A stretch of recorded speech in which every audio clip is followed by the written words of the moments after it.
So you want to make money from your rooms in Rec Room. Okay, I'll show you how. So I'm gonna assume that you've already watched parts 1 and 2 and that you already have a room that's getting a decent amount of consistent visits. And if you haven't, then you should probably go check out those videos at some point. So first, if you want to make money and tokens from your rooms, you have to have Rec Room Plus. With Rec Room Plus, you can use keys, room currency, and consumables to make things in your rooms that players can pay for with their tokens. When a player buys something in your room, you get 70% of those tokens within about 2 weeks, and then when you get enough, you can cash out your tokens for real cash. That's the basics of making money in Rec Room. This video isn't really going to go super in detail on like setting up these systems with circuits and stuff. It's more going to be a top-down look on the best way to use these monetization tools. Also, this video is just a big info dump, so sometimes I might throw in an explosion or something, you know, just to mix things up a bit. There are 2 main kinds of keys and consumables that you can have in your room: cosmetic keys and non-cosmetic keys, which I'm just going to call gameplay keys. Cosmetic keys are purchasables that change the aesthetic elements of the room, but not the actual gameplay or mechanical elements. This includes skins, usually for weapons, costumes, back holsters, particles, titles, anything like that. A good example of skins is in my game Rap Rumble, where we have a bunch of microphone and stage skins that players can buy to look cooler when they're up on stage. Cosmetic keys also can be interactable as long as they aren't changing the gameplay experience. Some more examples of this in Rap Rumble would be this sign that you can grab and write text on, or these little money guns that shoot out particles. Especially now with Rec Room Studio, there are a ton of possibilities for cosmetic keys in pretty much any room you can think of. Sales for cosmetic keys can vary a lot depending on the quality of the cosmetics. Generally though, I'd say that interactable cosmetics sell better just because players like having something they can interact with. But if you have high quality cosmetics like the stage and mic skins in Rap Rumble, or good costumes in like a roleplay room, they can still drive good sales. The other main kind of key is gameplay keys. These are keys that affect the actual gameplay or progression of the room and usually serve as some kind of boost or power up. This could be more powerful weapons, movement upgrades, flight, XP boosts, or more. The best gameplay keys are usually specific to your room and its mechanics. For example, in my game TTT Minecraft, there's a bunch of consumables that do things like guarantee you'll be a trader in the next round, explode a minecart on the map, give you a hint for who the trader is, stuff like that. These consumables are tailored to that room's specific gameplay experience, and they're intertwined with the game's circuits and gameplay systems. A lot of rooms like hangout or roleplay rooms don't really work well with gameplay keys because the room is more focused on social interaction than any kind of gameplay. But these rooms can still sell flight or movement upgrades or XP boosts for leveling systems. You just gotta get a little creative with it. Because this kind of key interacts with the actual gameplay of the room and usually gives players some kind of boost or advantage, they'll often get more sales than cosmetic keys. And that brings up an issue that I'm sure a lot of you are thinking by now, that gameplay keys have the potential to be pretty pay to win. Giving some players better weapons or movement than others just because they paid for it can definitely ruin the gameplay experience. This might turn a lot of people off from wanting to have gameplay keys in their rooms at all, but there's some things you can do to keep them under control. First off, it's literally your room and you're the one making the keys. You can decide how pay to win you want them to be. If you have a gameplay key that you think gives players too much of an unfair advantage over others, you can just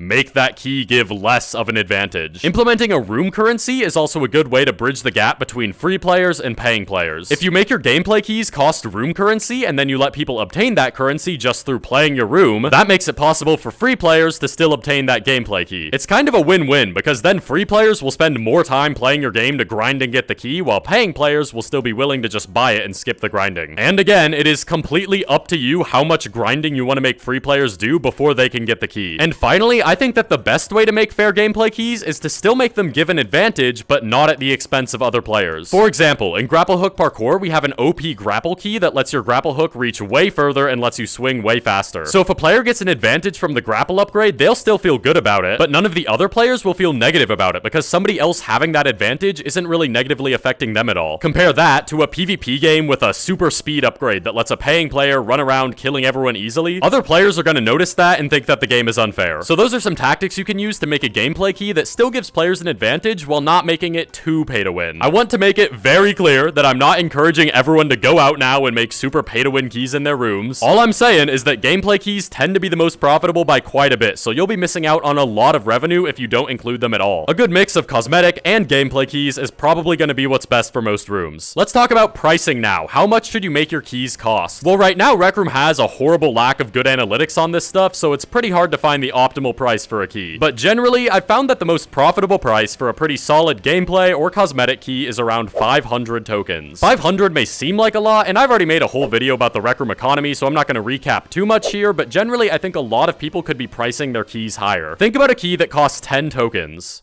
Are you thinking about it?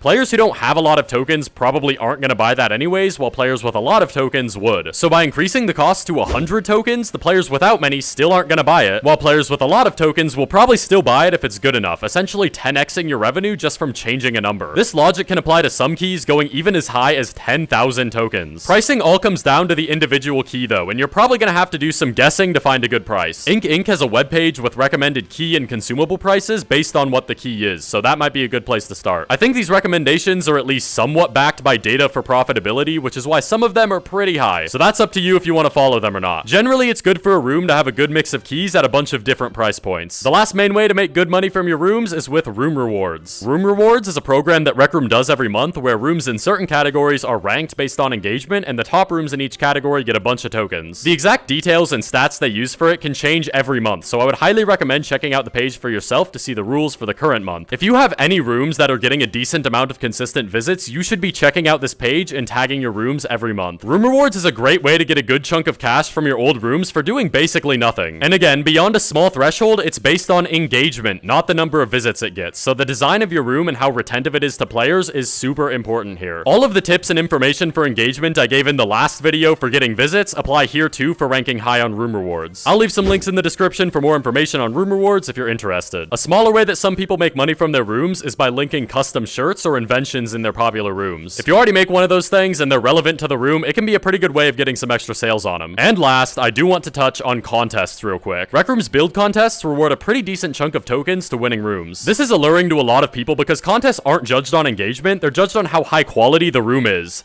Supposedly. So for a lot of people, it's a way to make money from a room without needing to worry about making it engaging or needing to get a bunch of visits. That being said, I would pretty much never recommend taking part in a Rec Room contest. By taking part in a contest, you're essentially giving away an entire month of your life to working on a room that only has a chance of winning. And Rec Room contests have pretty much always had really awful judging. A lot of newer creators complained about the results of the last contest, and I was just sitting back here like, guys, it has pretty much always been this bad. Welcome to the club. The time that you spend working on a contest room could be spent instead working on a room that earns significantly more from Room Rewards over the next year than you would have ever got from the contest anyways. I would like to point out again that there is a lot of stuff in this video I think a lot of people won't like regarding pricing and needing to prioritize making rooms engaging and all that. All I'm doing is speaking from my personal experience. Please don't shoot the messenger. If those are things that you really don't like, then maybe trying to be a profitable creator on Rec Room isn't for you, because that's just how the platform is. But also, you can still feel free to make rooms on Rec Room just for fun without worrying about money or visits or whatever. This series was just for people who want to take it to the next level. I've had pretty much no reason to make this series because 1, the videos are not getting nearly as many views as my normal videos do, and 2, I'm basically teaching a whole bunch of people how to directly compete with me in Room Rewards and on the hot page and stuff like that. So I just want you all to know that I am directly detrimenting myself pretty bad by making this series, but I still want to do it anyways just because